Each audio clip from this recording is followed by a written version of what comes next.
Reviewing the menu at the Sirenuse Hotel in Miami.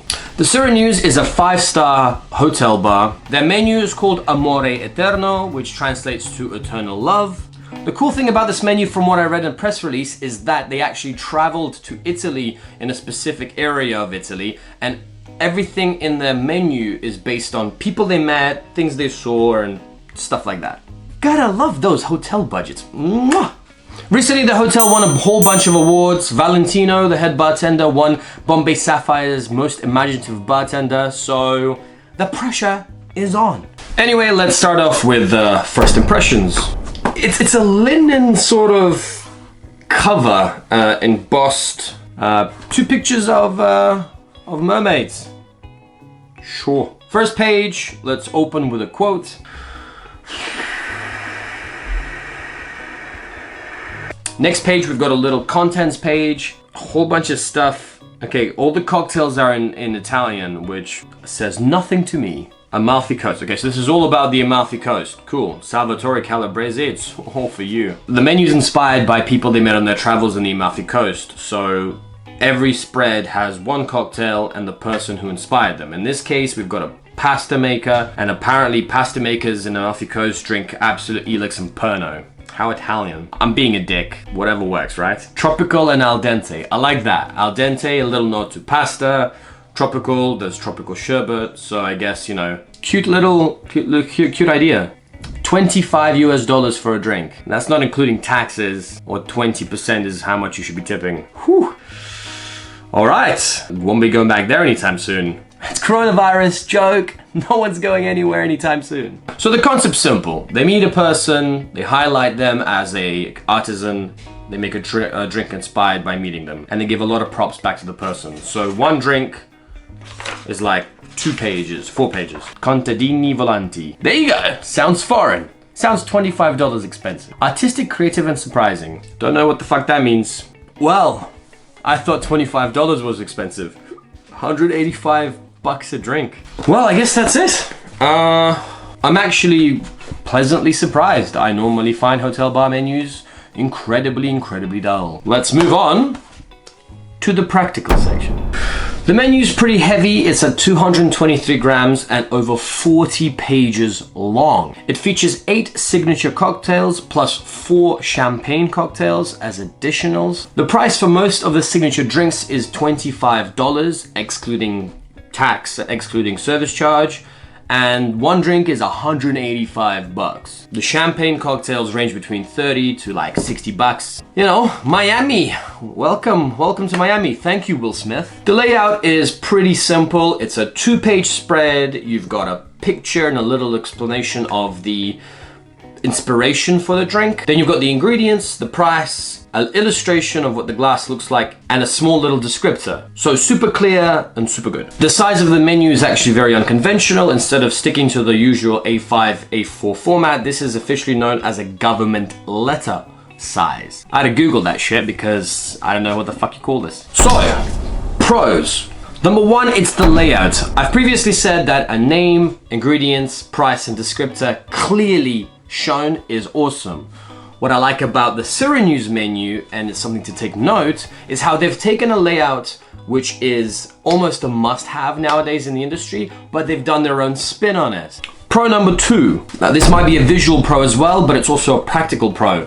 This menu has a very beautiful Bordeaux red outside cover. This menu definitely stands out when you walk in. So, the cons. Actually, this is the language. In the contents page, the cocktails are written in Italian. Now, of course, in the layout, there is a translation of what those names mean. But for me, as someone who doesn't speak Italian, I'm just going to ignore the contents page altogether. And obviously, you don't want your guests to feel that way. It would have made more sense to feature the English translation, at least in small text, maybe underneath that. Con number 2. Every drink has a 4-page spread. About 22 pages in, I was just like, all right, when does this end? Con number 3. I think sometimes the descriptors and some of the ingredients used can definitely be a little bit obscure for the guest. In this menu, they always call by brand. It's not Del Maguey Mezcal, it's Del Maguey Chichicapa. But they've realized and identified that some of the ingredients that they've used are not actually known potentially to their clients. For example, the Italicus bergamot liqueur. If you know some of your ingredients are too obscure for the guest and you want to explain to them at least what category they fill in, great. But then either do it or don't do it. And let's move on to visual. The Amore Eterno menu is a work of visual art, 100%. From the beautiful, striking, bold Bordeaux color to the golden engraving, the fabric is like cloth.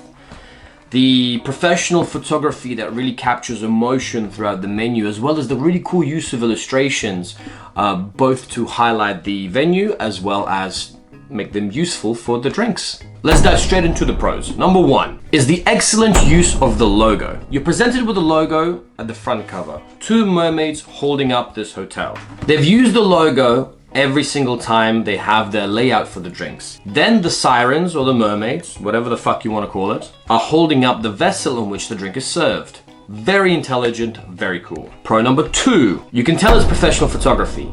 A. B.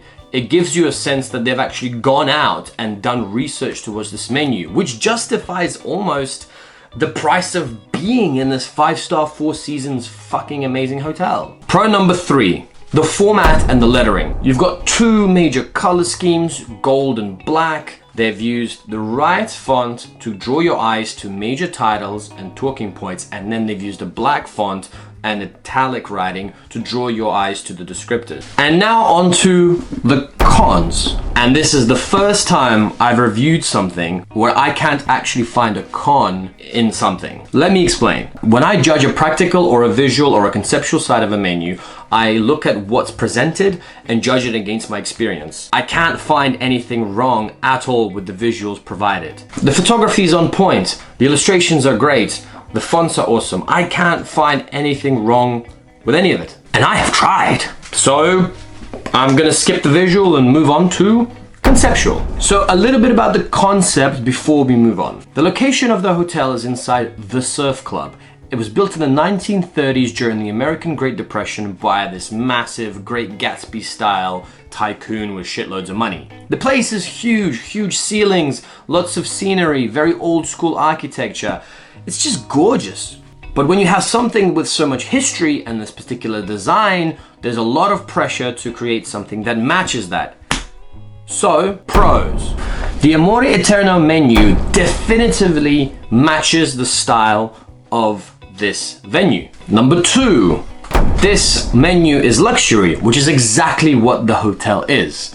We're talking ingredients that are definitely top shelf. We're talking descriptions that are top shelf, inspiration that is very artistic and artisan. But there is a bunch of cons that I can't not miss out. Con number one. I mentioned there was no visual cons, because there isn't any. But conceptually, the pictures that they did use make it feel a little bit like something that I would pick up trying to buy a holiday to Italy, to the Amalfi Coast. It's a very long menu and there's lots of pictures of the inspiration for the drinks. But it's almost there's more attention given to the inspiration than to the cocktails themselves. There's a disconnect between some of the inspirations and some of the drinks. The first drink on the menu is inspired by a guy called Alberto. He makes pasta. The only link to the drink is very subtle. We're talking wheat orgeat, or the descriptor is al dente. But what about him inspired you? Where's the magical spark? Those are the only two real cons that I can sort of find. If anything, their weakest element is actually the execution of the concept. Because the concept is really, really smart.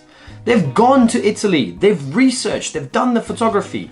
How much money was pumped into that shit? And I'm sure the bartenders are super inspired, and I haven't had a bad drink in there. But it's missing that piece de resistance. It's missing that cherry on top of the cake. Now don't get me wrong, these pros and cons are not equal. The bar at Le Sirenuse is, in my opinion, got one of the best teams in the world. We're not talking a combination of superstars. The team is not prone to being global travelers of guest shifts. They just nail their shit on the daily. Regardless, if I had to describe this in a very heterosexual male kind of way, it's like having great sex, but just before you come, you pull out and finish on someone's stomach. It's still good, but it's just not quite what you wanted to do. Anyway, what do you...